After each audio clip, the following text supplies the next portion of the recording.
How about anybody from out of town? Yeah, Roseburg. Okay. You know what? We're going to include you tonight. We're going to include Roseburg. Yes. Where? Nashville? Yes, of course. You're from Nashville, and we have some people here from Nashville as well. How about back here? Nashville. Wow. You're from Nashville as well. Well, welcome. All right. Well, tonight we're all from Essex, okay? So, thank you very much. Thank you. Now, I want to introduce you to some of our crew. Now, this is our lovely cue card person, Rochelle.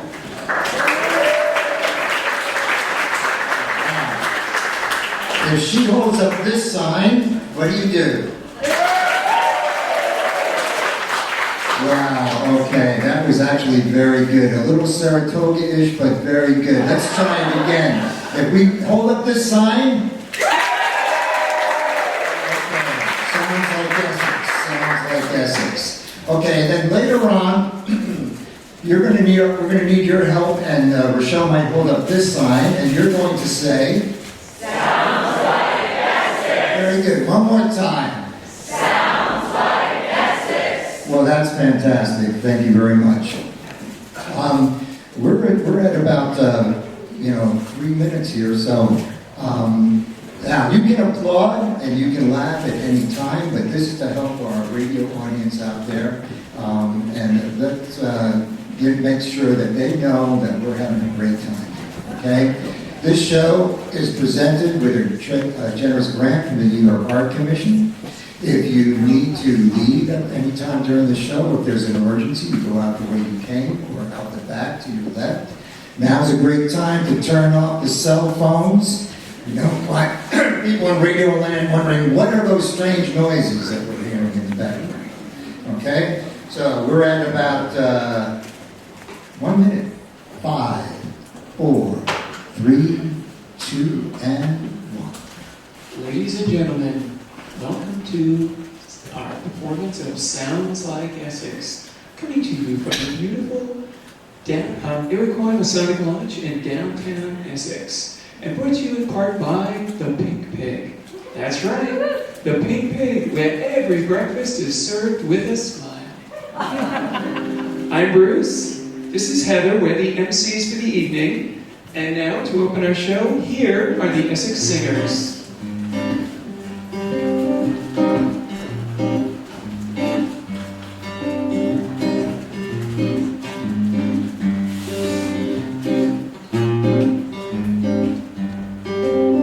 E is for Essex, Essentially you. S is for stories, Mostly true.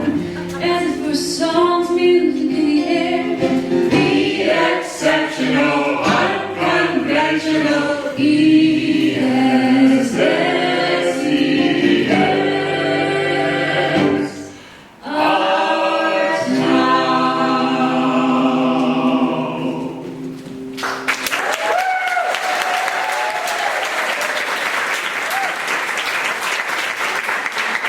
Well, thank you, singers. We're going to start with... Oh, you have a visitor on stage? Nothing like a live show, ladies and gentlemen. Hi there, what's your name? Hi, I'm Jill. I wanted to welcome you and thank you and your show for coming to our town. That's so nice. And what do you have there? I have a pie for you. Oh, thank you very much. And I enjoy the show. Oh, I'm not staying. I have book club tonight and we're doing Lady Chatterley's Lover. I'm leading the discussion, so I just wanted to drop this by. Well, that's so sweet. And, thank you for this kind gift. And I hope you enjoy your book club. Will you be here tomorrow? Yes, we're here for 2 more nights. Will you be coming back? I'll have to check my schedule. Well, we have a pie here. Can you tell what kind? Very, some kind of berry. Oh, maybe I should have asked. Well, it looks store-bought. Oh. Anybody Anybody interested in a pie? No takers? All right, then let's get on with the show. Just so you know, we are celebrating all things Essex. All things? Yes, including some historical facts like Bill was going to tell us. Well, you may know or may not know that Essex was founded by William Gilliland when he bought some property with his wife's dowry in 1765. But then he lost it all after the Revolutionary War because he was deemed unsympathetic to the Patriot cause by Benedict Arnold, of all people. Yes, that same Benedict Arnold that helped save the Revolution right here in Essex. When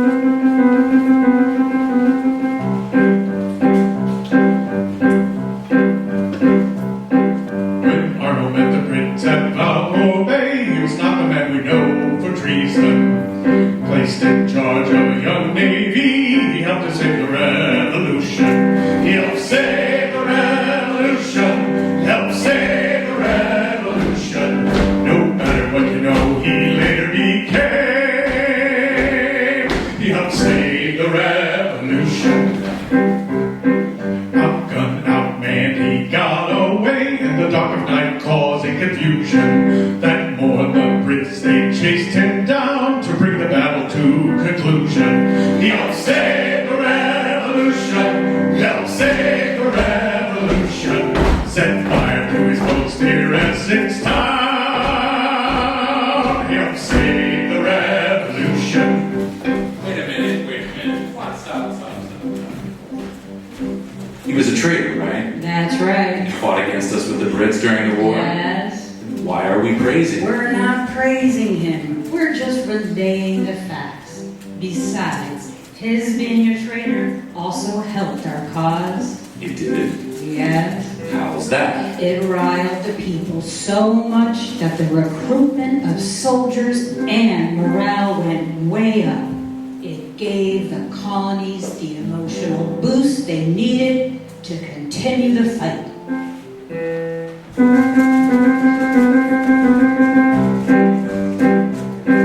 When traitor Arnold, he switched sides and boiled the blood of his soldiers. The fact that he was never tried made our desire to win even bolder. And we won the revolution. We won the revolution. When he turned cold, it spurred us on. And we won the revolution.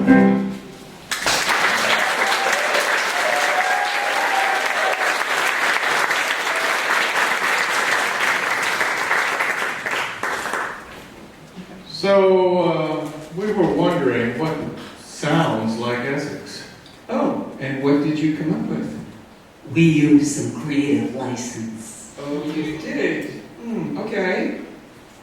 Rochelle, I think we might need some audience help with this one. All right, Rex and Sally, the stage is yours. Okay. You plan your trips to Plattsburgh like planning an Everest expedition. You can die happy because you've hiked all 46 peaks. Sounds like Essex. Your household has his and hers chainsaws. Sounds like Essex. Your dog has been skunked and or porcupined. Sounds like Essex.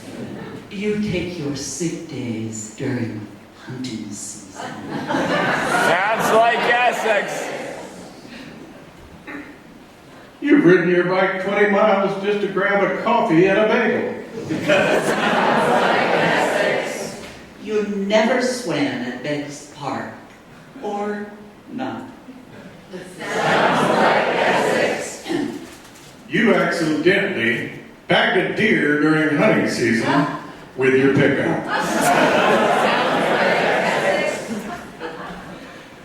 Tourists walk into town and ask, does anybody live here? Power goes out with a strong breeze. Locals can pick out summer folk from a mile away. Well, that sounds like Essex. Store hours change depending on mood.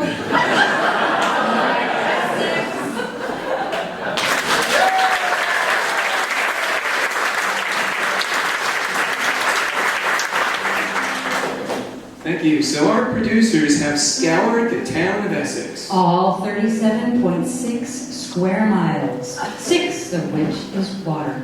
Yes, scoured the town for some of the stories you will hear tonight from our performers. The following stories were found from a series of interviews that was done some years back, and we found it right across the street in the local library.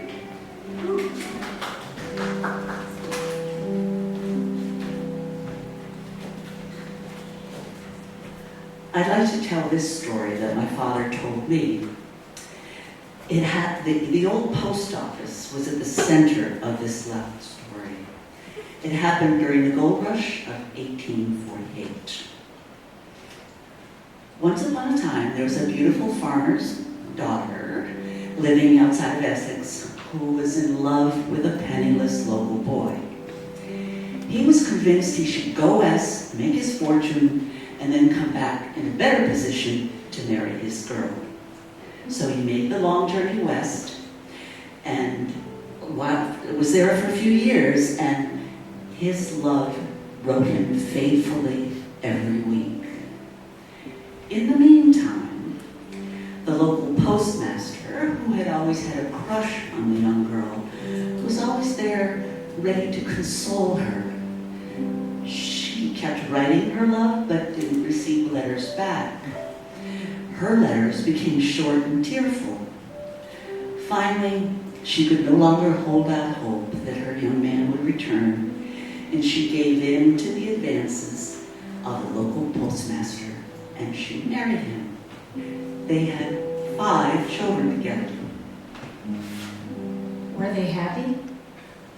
I don't know. But here's the twist.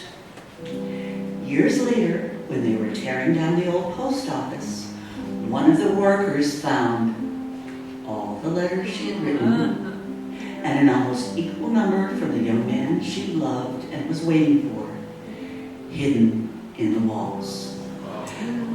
They were both gone by then, so they would never know why the other stopped writing and who put an end to their love affair.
Here's another old tale.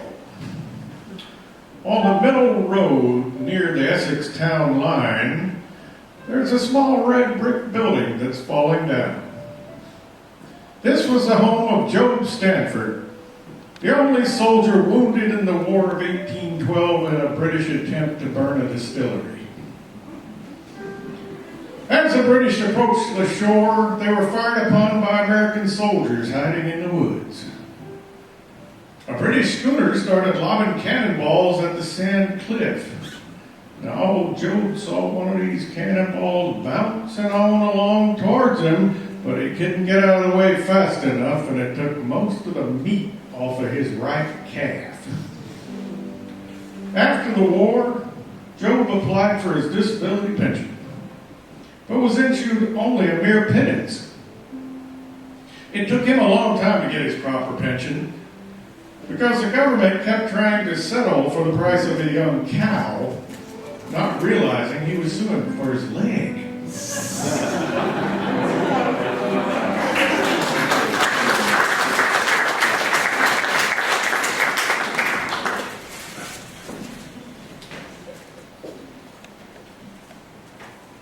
When Leila Wells was interviewed in the late 70s, she was the oldest inhabitant of Essex at the age of 102.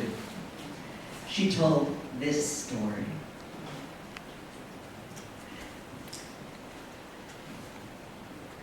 I was engaged to be married and was making my wedding dress, and I needed some special fabric. I had to go to Vermont to get it. The lake was frozen, so my father helped hitch the horses to the sleigh, and my brother and I took off across the lake. Halfway across, we broke through the ice, and the horses and I were in on panic. But my brother stayed calm, and remembering what father had told him, he told me to get out of the sleigh, and he proceeded to get the attention of the horses. After a struggle, he managed to calm them down. And when they became still, they floated up on the piece of ice that had broken through. And my brother was able to get them back over on the thick ice. And we got back in the sleigh, and we continued to Virgin's, where I bought the fabric and buttons that I needed. We returned to Essex without incident, and I had a wonderful wedding near Williams Bay.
It's time to play Know Your Essex Facts.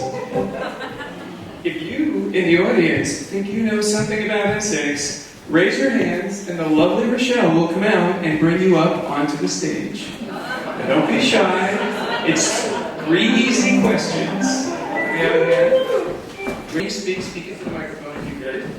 So what happens is we are going to ask you 3 questions. And you'll have 2, you can talk among yourselves, you can collaborate on trying to find a right answer. If you answer 2 out of 3, you will win custom ground coffee from the Pink Pig and a mug. The best coffee on this side of the lake.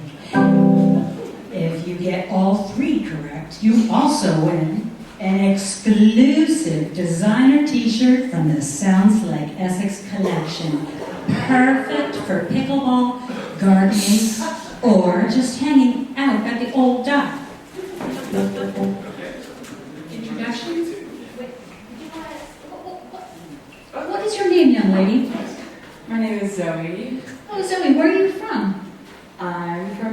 Massachusetts. So you're just visiting here in Essex? Yeah, I studied it, very well. You know all your Essex I know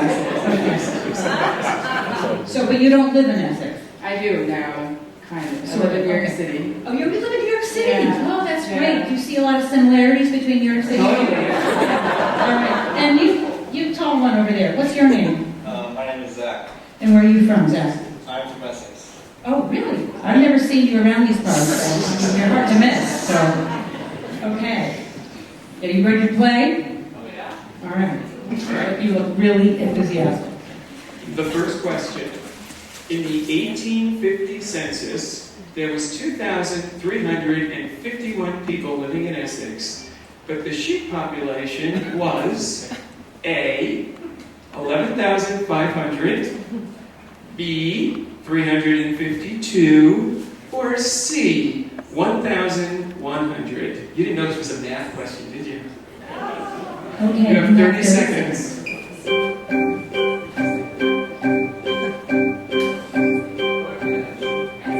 Okay, they're ready.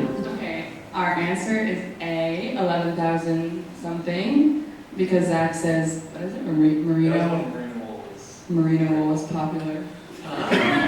Wow, well, we have a winner.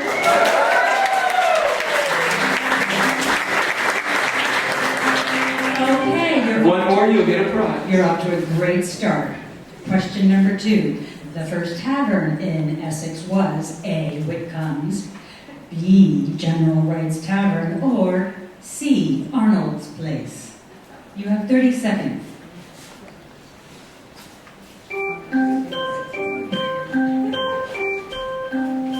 Our answer is B, General Wright's Tavern. So you pick B. Yes. You are correct.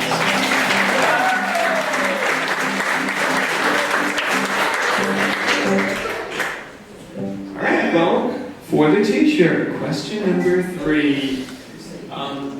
According to TripAdvisor, a top attraction in Essex is Beggs Beach, the Octagonal Schoolhouse, or the Barn Door Tavern. 30 seconds.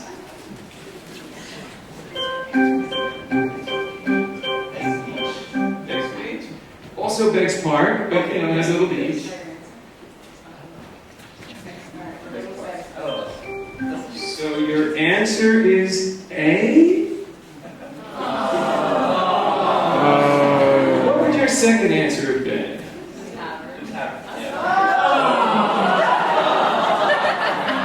Yes, ladies and gentlemen, believe it or not, the Octagonal Schoolhouse is listed in TripAdvisor as a top attraction, and it is right across the street. So after the show, a short stroll and observe one of the wonders of Essex.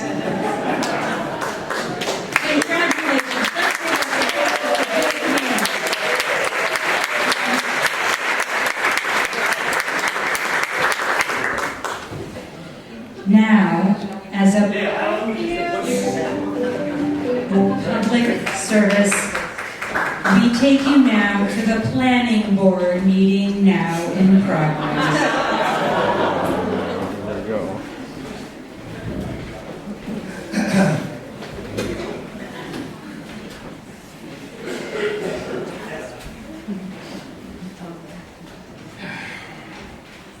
Welcome.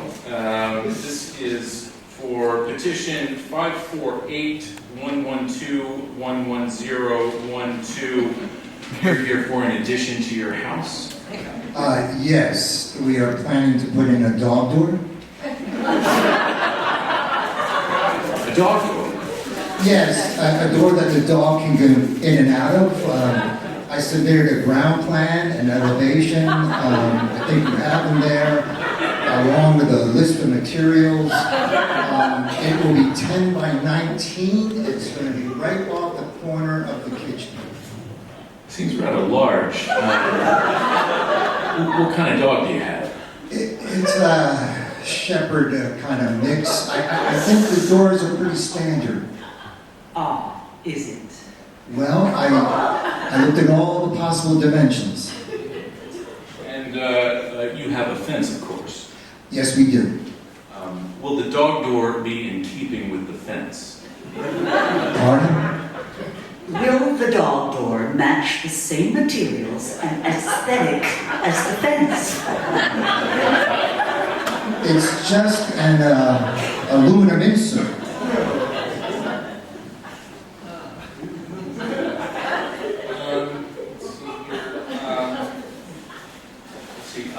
Will it protrude in any way? Protrude the... That it could be seen from the street? No, it will be flush with the building. It will have a kind of rubber flap. A rubber flap? Will it be one flap or two? Just one.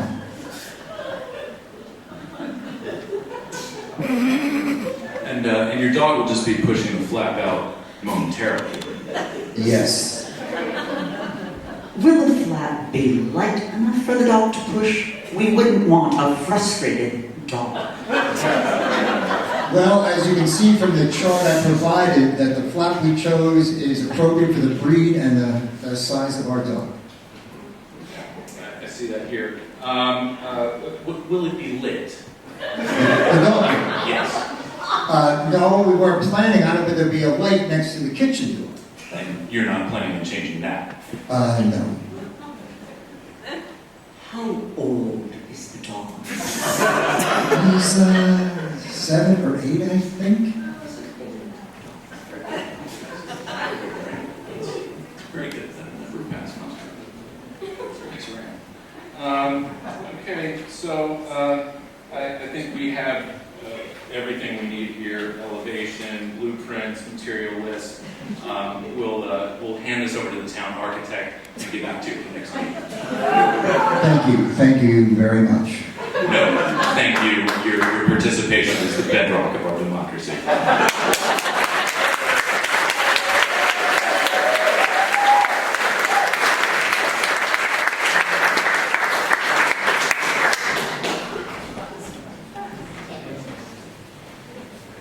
So these two guys come up to the dock one time in a rubber dinghy and ask, could they fish off the dock? I said, sure.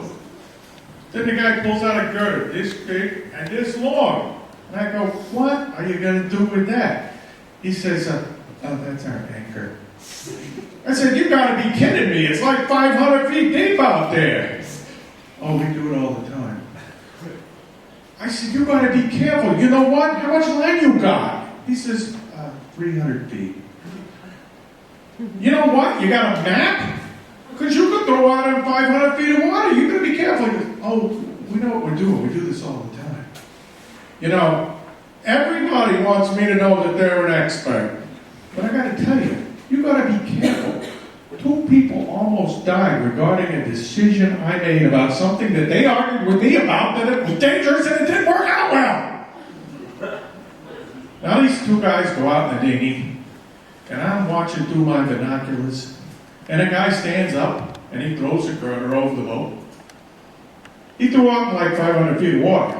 So when that thing got to the end of the rope, the side of the dinghy went floop like this and woof like that, and all the guys and all that stuff, and I go, okay, here we go. I used to have a towboat, so we run out there, and the guy goes, can you get a diver? A diver? That boat's on the bottom. It's in like 100, 200 feet of water. You threw out in 500 feet of water with 300 feet of line. What did you expect?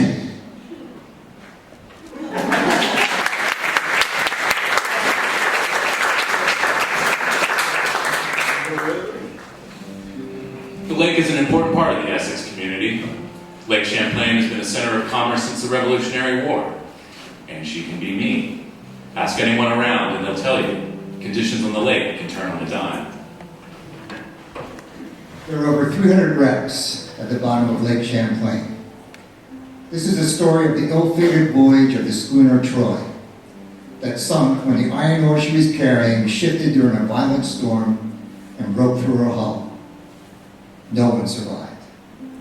It was captained by Jacob Houston, 25. His crew included his brother George, 13, his half-brother, also named Jacob, and his friends Daniel Cannon and John Williams.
iron ore.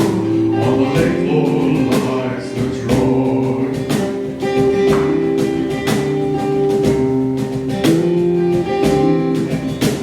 The captain shouted, cut the sail, but it was too late then. And he yelled out to his crew, hold on all you men, say your prayers now everyone, we're about to face the void. Then one rogue waved and took him down, on the lake floor lies the Troy. On the lake floor lies the Troy. Say a prayer for those young boys buried with the iron ore. On the lake floor lies the Troy. The captain and the 5 young boys.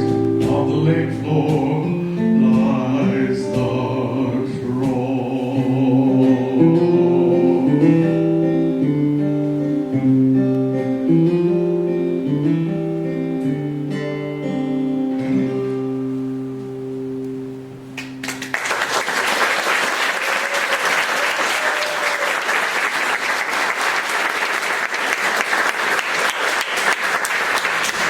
Now, as a public service announcement, we take you to the transfer station.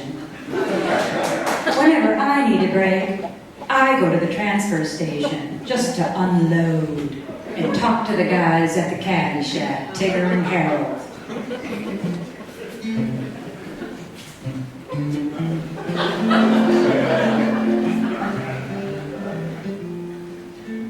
You know, I'm kind of new around here, so I could maybe get some help. Every time I take my recyclables, I seem to get it wrong. I know. I have the same problem. It's embarrassing. It makes you want to throw everything away. But now I've found an easy way to remember what you can and can recycle. Really? How's that? It's as easy as going to the bathroom. Really? Yes. Our transfer station takes plastics with a number 1 or number 2 stamped on it. Okay, so when I go, all I have to remember is if it's number 1 or number 2. Very good, that's right. And no food containers. Like peanut butter? No, that's a sticky one. Now, if you look at the bottom of a peanut jar, it's actually stamped with a number 1, but you have to make sure that it's clean. Really, it seems more like it should be a number 2. I know. But by food containers, I mean the takeout kind, like for Chinese food or fried chicken. And no plastic clams, that's a big one. Okay, thanks. So from now on, if somebody says number 1 or number 2, it'll have a whole new meaning. Yes, and you'll make Harold and Tigger and the rest of the crew at your transfer station very happy. As a matter of fact, speaking of, some of these stories come from the transfer station right up next.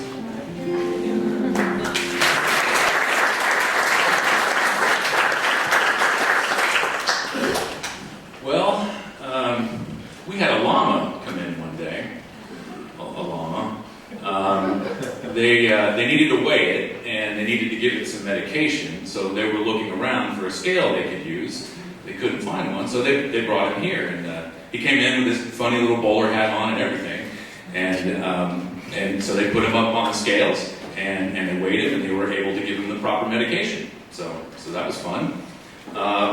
When I first started working here, James Graves used to come in pulling his garbage with a team of horses.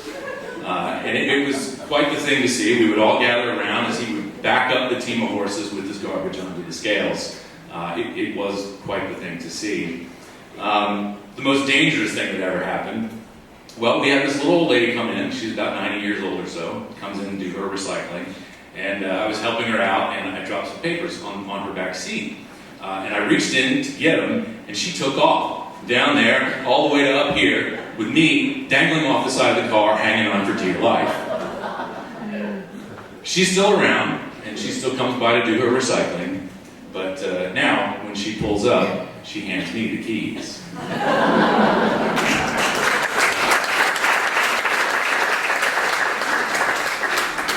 Well, Heather, what's next? Well, it's impossible to focus on this place and not talk about the ferry. We had a talk with the ferry captain, and you're going to hear a slice of what he had to say.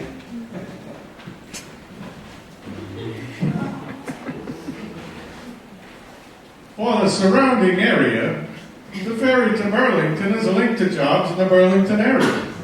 Or for some, to the school the kids go to. And what a cool way to start your school day. For those heading in the other direction, it's more about the quiet and the beauty of the New York region here. Over the years, more and more we get people from anywhere in the world, and I get to hear more languages on the boat. You know, it's neat that wherever they're from, they come to see them come and marvel and enjoy. It's like a secret part of the country here. People come and go, wow. Now what comes to mind is the ice storm of '98. The entire region was shut down. Roads closed, power lines down, transformers blowing all over the region. We were on watch duty for the power generator on the boat when, gee, doesn't a car come down the hill? And it was a resident of Essex. And wow, he made it all the way down to the dock, avoiding all the downed trees and power lines. And I knew him, he lived right here in the village. So I was like, we could take you across. So we got underway. I gotta tell you, it was like no night I ever remember. There wasn't a light on anywhere. Flat, calm, pitch black. It was like a total black box experience. Pretty wild.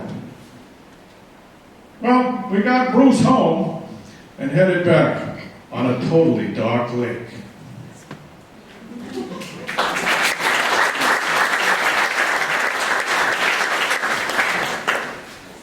I think a favorite memory of mine, away a few years back, was when the lake froze and the ferry closed for the winter. And when it opened again in April, everybody in town was down at that dock, welcoming the ferry. We had signs, all kinds of noisemakers. It was such a fun time. The ferry's back, it's open, we can go to Vermont again. It was so great.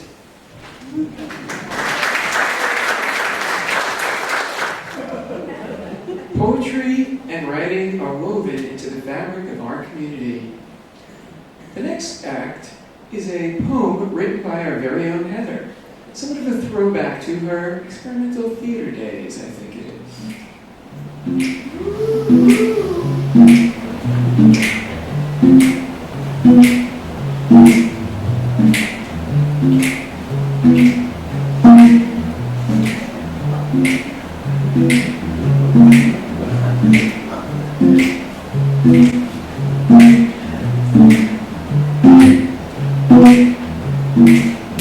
I'm the first on the ferry. I got a front row seat.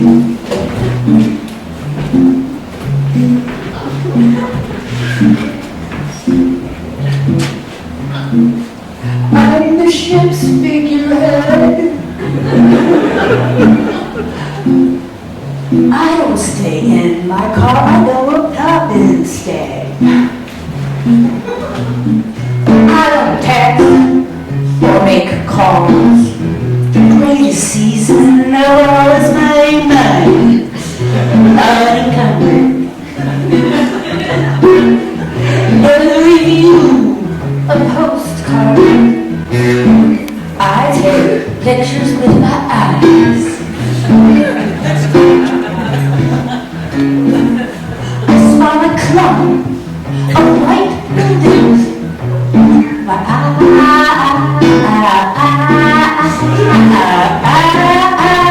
island, a safe place to be weird.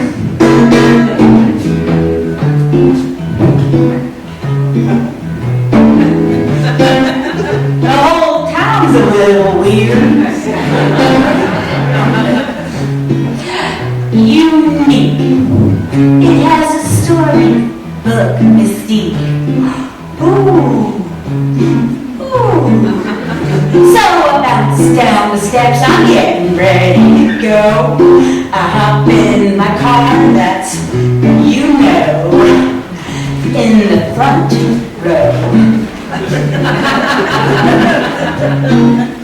I watch the road drop, and they're giving me the wave.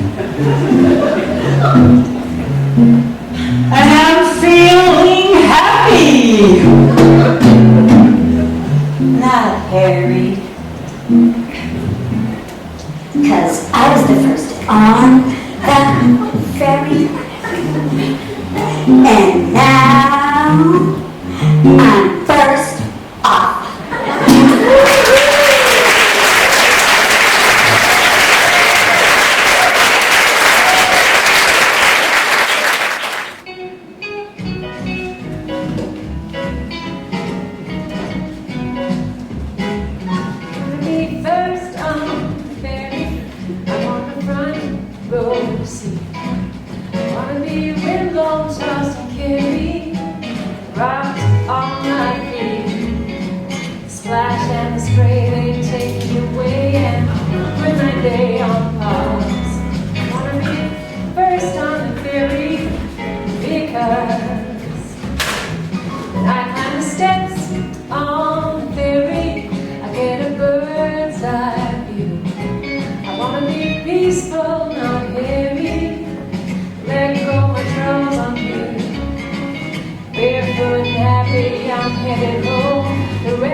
Crime in Essex. The year is 1883. It's a case of Henry de Bosnes, if that's his real name. He said he was from Portugal and spoke 6 languages.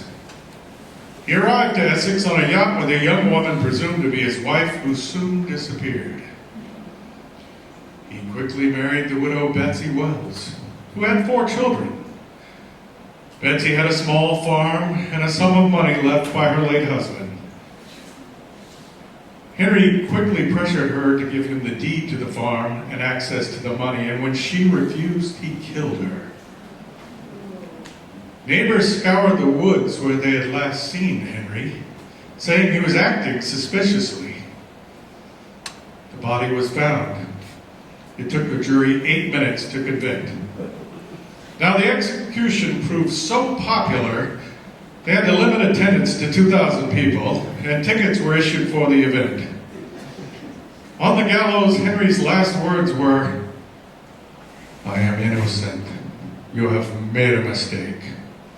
The blood on the knife is the blood of a chipmunk." Now, I'm told that this story, or one similar, may have something to do with the legend of Champy. Champy? How so? Well, we often think of Champy with a sense of humor, with kitschy t-shirts or keychains. But one legend has it that Champy is really the reincarnation of a young man who kills his lover in a jealous rage and then tries to drown himself to end his shame.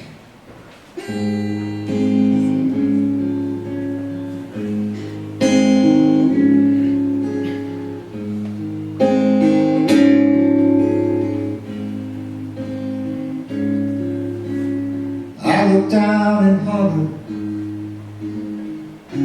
what I just had done.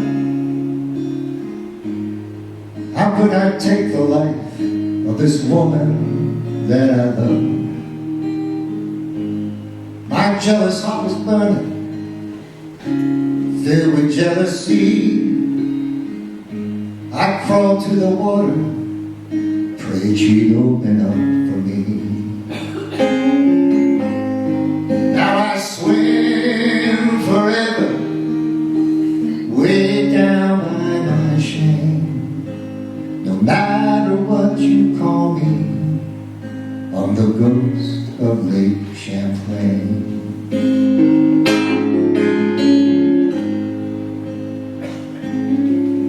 Generations tell the story, cast the water to catch sight. But I just dive down deeper, only rising late at night. In these dark deep channels, there's no sense of time. Doomed to live forever, longing for love that once was mine.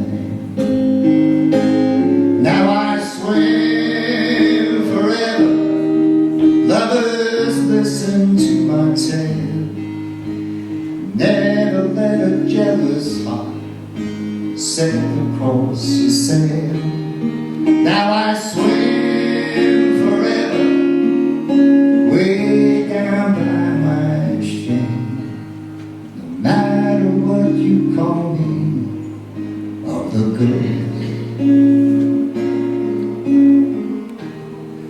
I'm the ghost of Lake Champlain.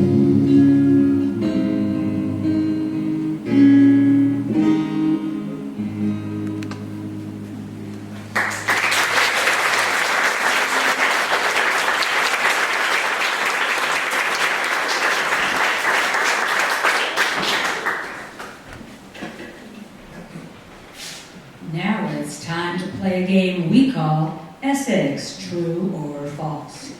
We need 2 members from the audience. Any hands? Rochelle will...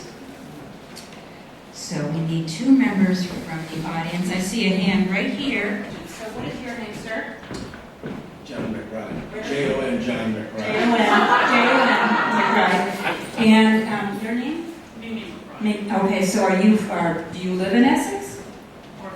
Part of the time. And so you're summer residents? Correct. Okay. What brings you to Essex? How did you discover Essex? My parents had a really strange friend that brought them here in 1952. That's good, yeah. A lot of strange people here. So, so what do you do, Mimi, for fun here in Essex? What do you do to entertain yourself in the summer? I look at the clouds, I paint, I Oh, wait a minute. You're the artist in that Adirondack Gallery. Is that you? I knew you looked familiar.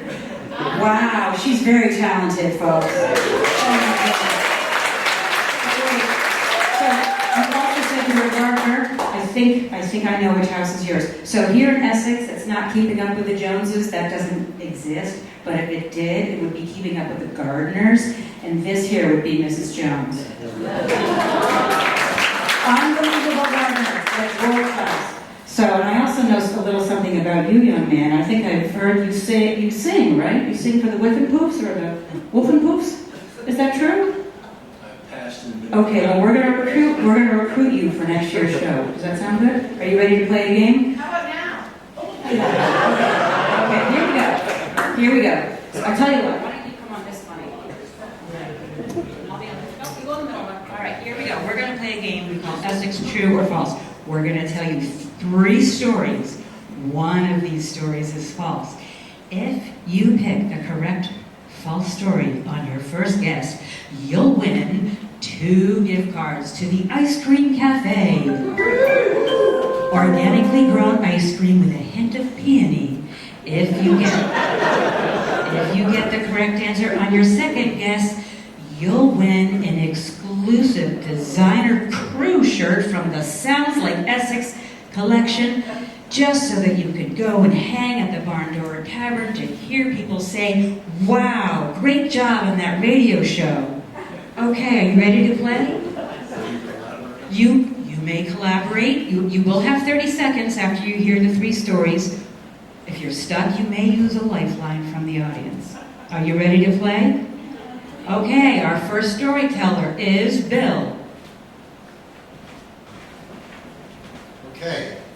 Jackie Mazzone, long-term resident of Essex and proprietor of a speakeasy during Prohibition, is credited with inventing the Harvey Wallbanger.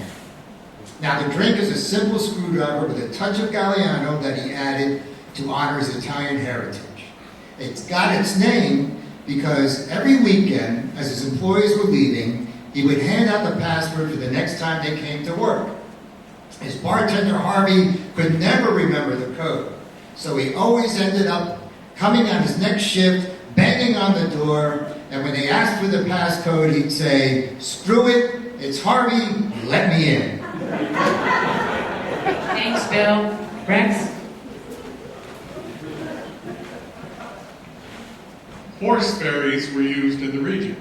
Now, a horse ferry was a flat boat propelled by 3 to 5 horses walking on either a treadmill or a turntable connected to a shaft and gears which controlled 1 or 2 paddle wheels. Folks always used to marvel that the horses could walk in their stalls without moving. One time, the horse ferry between Essex and Charlotte was overloaded with cows, collapsed, and all the cows had to swim to shore. Thanks, Rex. Alex?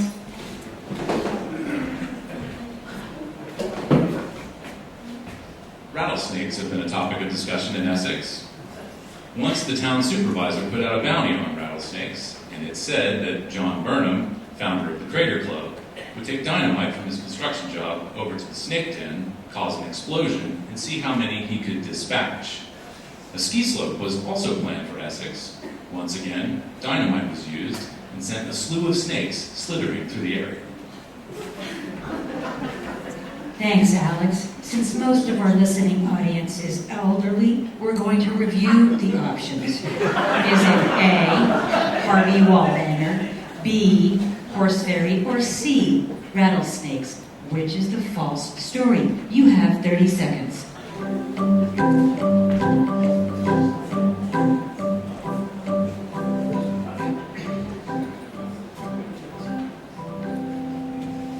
Have you picked your... Okay. Harvey Wallbanger. So you pick A. You are correct.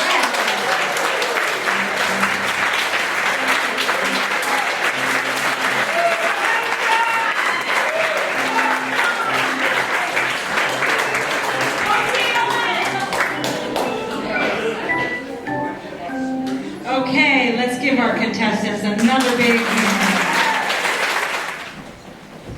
Thank you, contestants. And remember, don't tell anyone the answers that you figured out here tonight because we have 2 more nights ahead.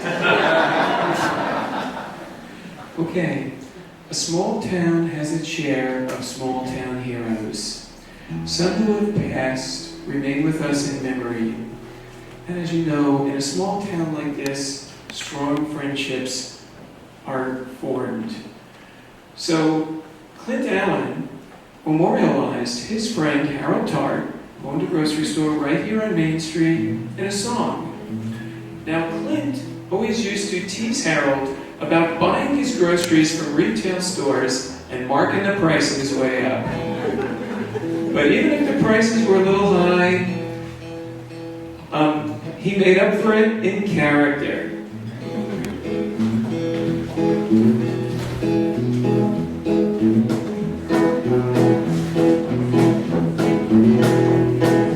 There's a small town and it crosses Route 22. You might miss it, it's only known by few. In that corner, know that I knew. Yes, sell you a 6-pack, some tobacco and chew. He's a big-hearted grocer that knows my name of Harold's heart.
Prohibition. Arbor Lodge on Split Rock Point catered to those coming across the lake to drink. A common phrase at the time was, "I'm going to Essex to get drunk, and oh God, how I dread it." I think that's the motto for some people down here. Several people attempting to row back after a big night out drowned. Now, Charlie Wakefield's main job was to grab hold of the people he saw staggering. He'd lead them over to the ice house, trip them, slam the door, and bar from the outside. He said in the morning he could hear his guests' headaches.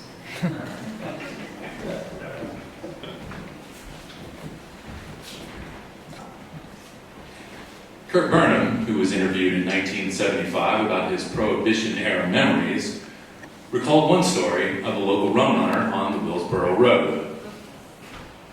In an effort to elude federal authorities, he drove full speed into the woods when he encountered a bad set of curves.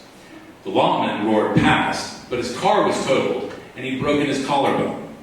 Undeterred, he picked up a burlap sack, filled it with a dozen bottles of whiskey, and began hiking a half a mile to the nearest farmhouse. When he got to the farmhouse and saw the farmer, he threw him the bag of whiskey and ordered him to grab a shotgun and go guard the booze car for the rest of the night. He continued hiking 2 more miles to a schoolhouse, where he hitchhiked back to Willsboro and checked himself into the hospital. The next morning, he returned for what was left of his materials.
To get in the joint. Take a break from drinking back to gin.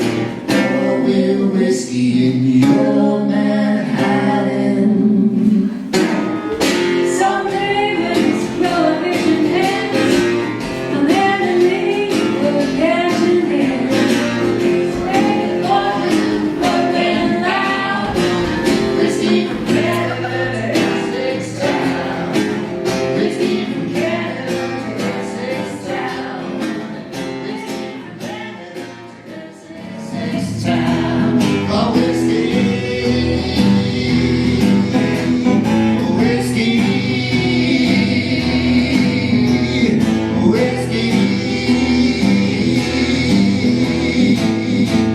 Whiskey from Canada to Essex town.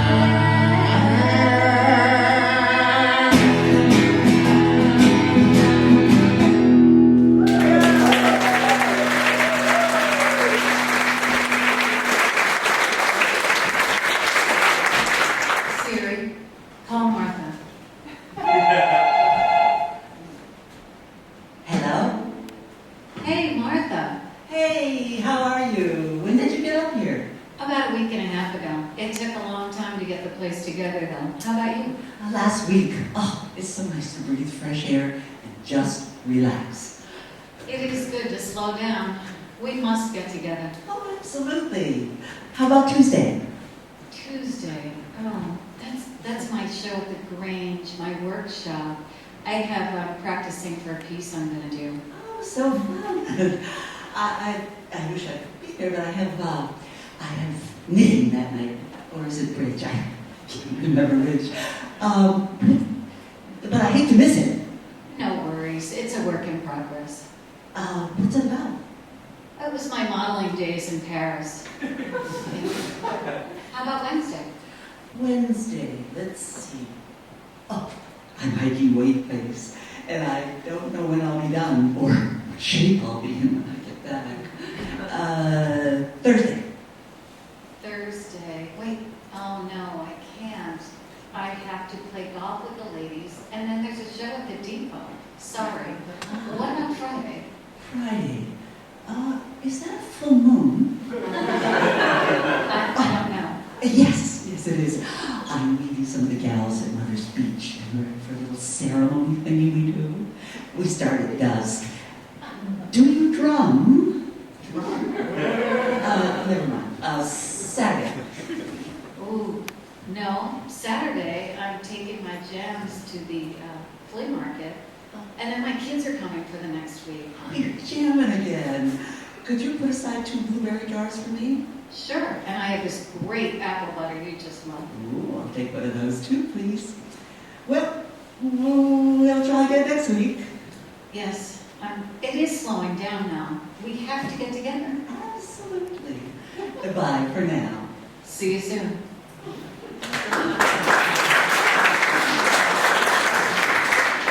Aren't we lucky to be living in this sleepy little town?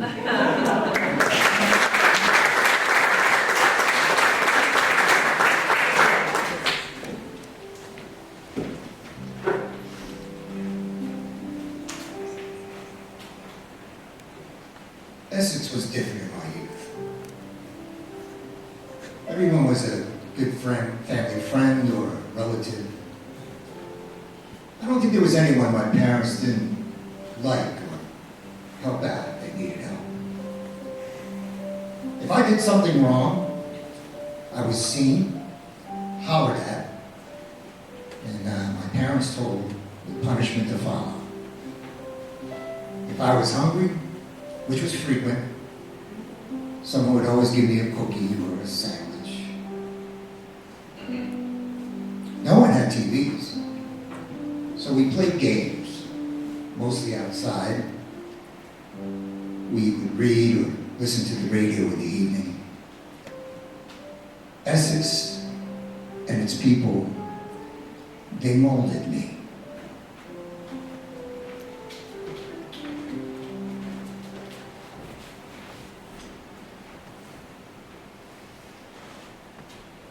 It never changes.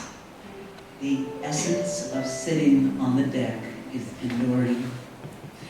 Oh, there are many more people on the lake than when I was a child, and the bluffs and mountains of Vermont twinkle with the lights of all the new homes. When once the only glow that we saw was that of the fireflies that came out at night. But the ramshackle arrangement of chairs, a shooting star, meals under the covered porch, a killer jigsaw puzzle, a good book, and the beauty of the enchanted view, all hold time and the world at bay. I imagine it was much the same for John Burnham when he sat on the barracks deck over 100 years ago.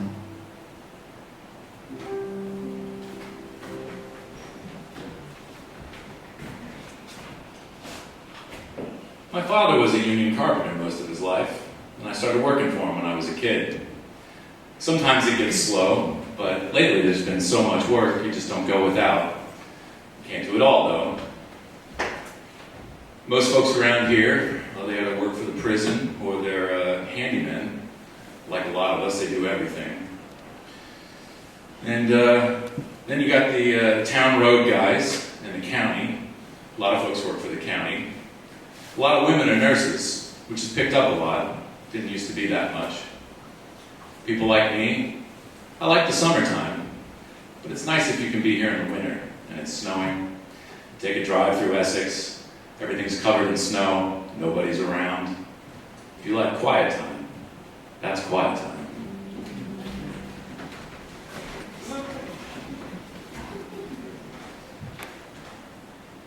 Sometimes I think Essex just has bad timing. We had a bustling quarry, even supplied stone for the base of the Brooklyn Bridge. Then cement was invented.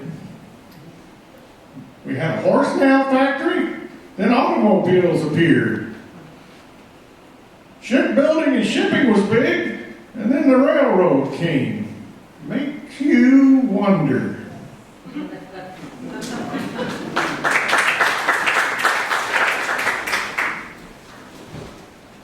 One night I was walking down Main Street in Essex and a car slowly pulled up, window went down, and he poked his head out and said, "Hey, where can you get good sushi around here?" I did the same thing. Yeah. Then someone asked me, "Well, what do you do on Essex Day? Do you have a parade, fireworks?" I said, "No, everyone just brings out everything they don't want out to the street and try to sell it." And they looked a little disappointed.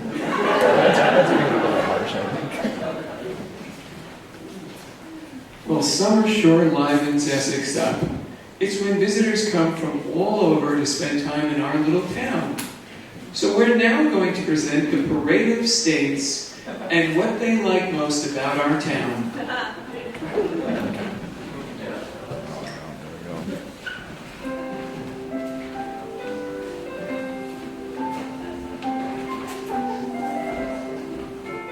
My name's Heather from Alabama. I like Mountain Dew, not the kind in the can.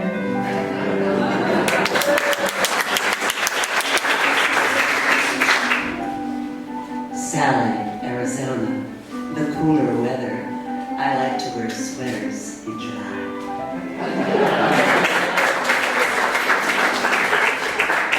Alex, California.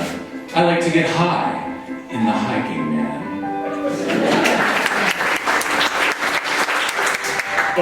Rex, Colorado, kayaking, and I get high. Hi, I'm Wayne from Connecticut. Sailing here is top notch.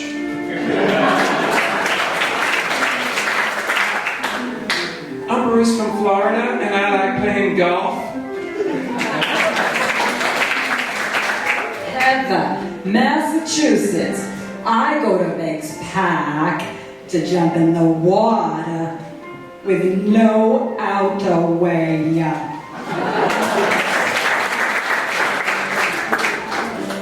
I'm Joan from Maryland. I like that we don't have any crabby people.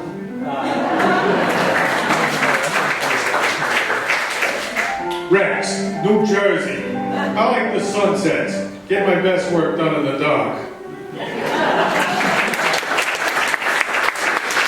I'm Hunter from North Carolina. I like to fly fish. Mostly I like the outfits.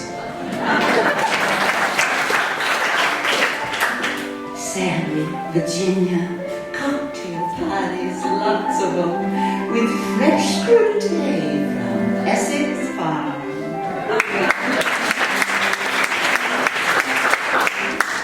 Hi, I'm Celeste. I'm from Tennessee, and I just like everything. Miss Tennessee, before we close out the Parade of States, could I ask you a question? Sure. Why is it, do you think, that people don't know about Essex and all the wonderful things you heard about tonight that we have? Well, I think such as the U.S. Americas and South America and Canada even, such as perhaps don't have a map. And therefore, perhaps don't know how to point to a map to see Essex. Very good point, Miss Tennessee. Thank you very much.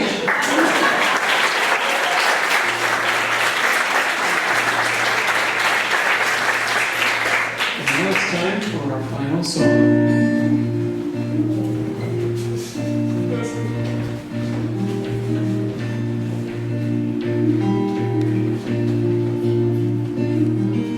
Standing at the pearly gates, my heart's full of fear. Peter says he'll let me in, pours me a glass of beer.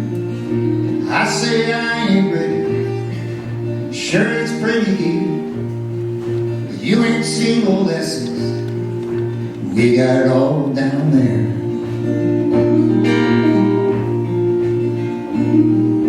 Please give me a second chance, come down and see for yourself. I'm begging from the seat of my pants, a lie I would not tell. You got pretty sunsets, we got that right here. Heaven's filled with starry nights, we got it all right here. We got it all right here. We got it all right here. Heaven's filled with starry nights, we got it all right here.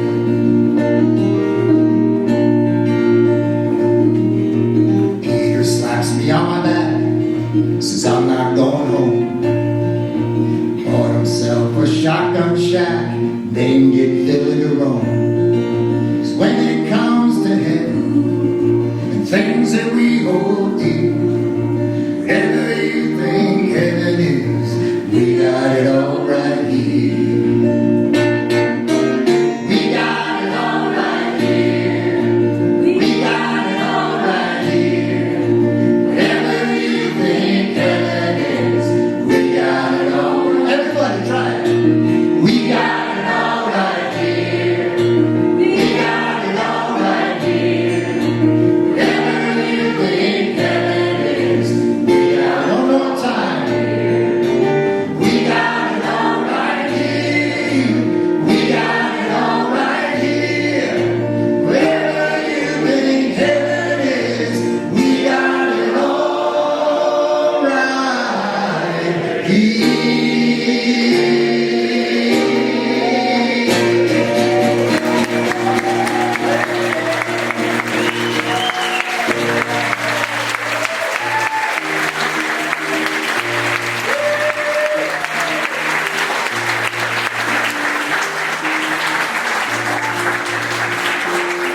Thank you very much, and tune in tomorrow night for another episode of Adirondack Free Radio. A special thanks to Butch Wardell upstairs, to our incredibly talented pianist Bio, and